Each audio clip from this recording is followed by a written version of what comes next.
Hey everyone, this is Bentley in Kent, Washington. I just wanted to show you a recent Rehome project I did of a 29-gallon tank. And forgive my roommate's little daughter as she loves hanging out back there and looking from the landing toward our upstairs.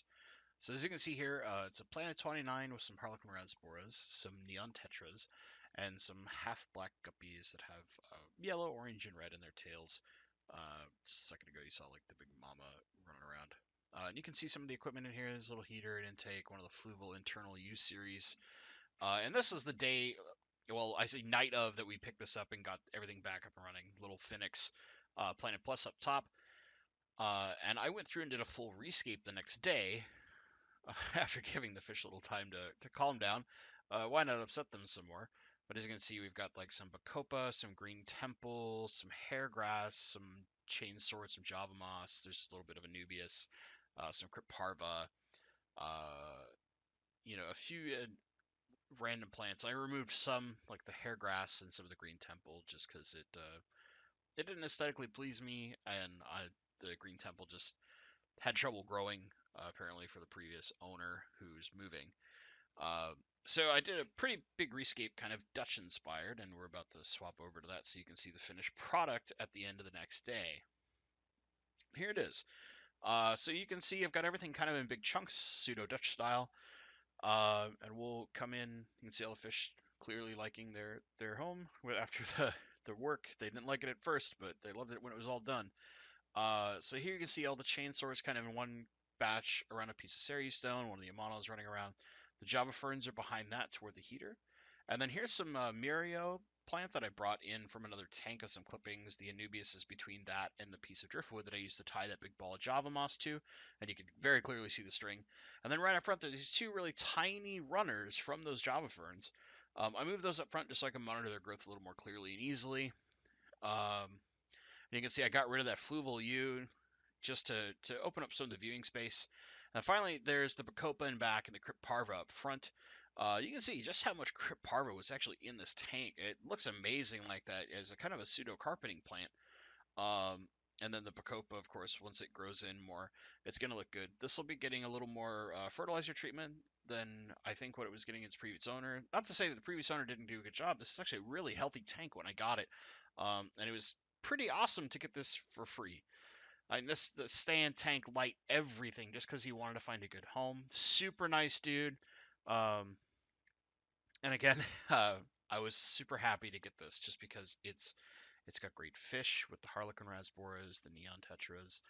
The guppies look great. This is just super fun to redo as a project, and I'll be giving you updates. I might change some of the stock, or rather add some stock, not change it. What's in there is going to stay, but there might get some more. And I'll give you updates as I do that.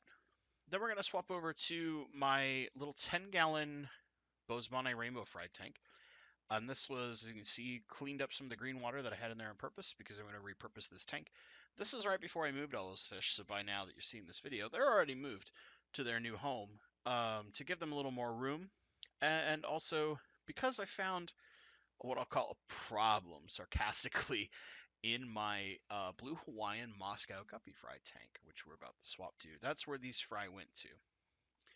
So here's that tank. You'll remember this as a 90-gallon, all sorts of plants. I was looking in it earlier, and I noticed a lot of the small fry weren't looking like guppies anymore.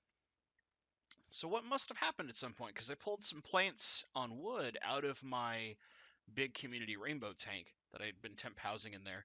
There must have been eggs on some of those plants because there's easily 30 to 40 Bosemane rainbow fry in there. Or at least they look like Bosemane because they look exactly the same as my other fry.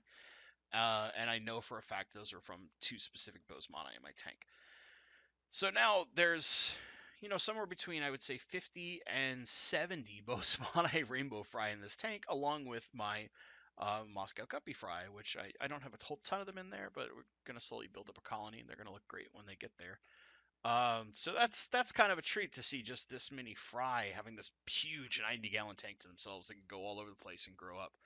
And then finally, I just wanted to show a little update on my community rainbow tank. First, what we're looking at here is a Kyathit Danios, which is like a darker zebra Danio, but with orange finage. And I don't feel like these guys get enough love. In my local fish store, they stayed there for quite a while with no one buying them. I picked them up, and man, I love them. They're amazing. The males, and they're flashing and dart around. They just look incredible. They're a great little community fish. If you have a chance to get some, try them out. If you like Danios, like you'll love these guys. They're great. And then finally, the other major additive. This is another rehome. He's going to come back around. This is Mr. Marcopius, along with three of his friends. They're Goyder River trifasciata rainbow fish. So they got big black band, lovely red in the fins on the male. You can see him coming around by his main squeeze there. Little red pinstripes up the body. I mean, he's just a real knockout. And once he got colored up and happy out of his quarantine, it's hard not to sit and stare at this guy. So anyways, guys, I just wanted to give you some updates on this tank. Thank you very much for watching. Have a great day.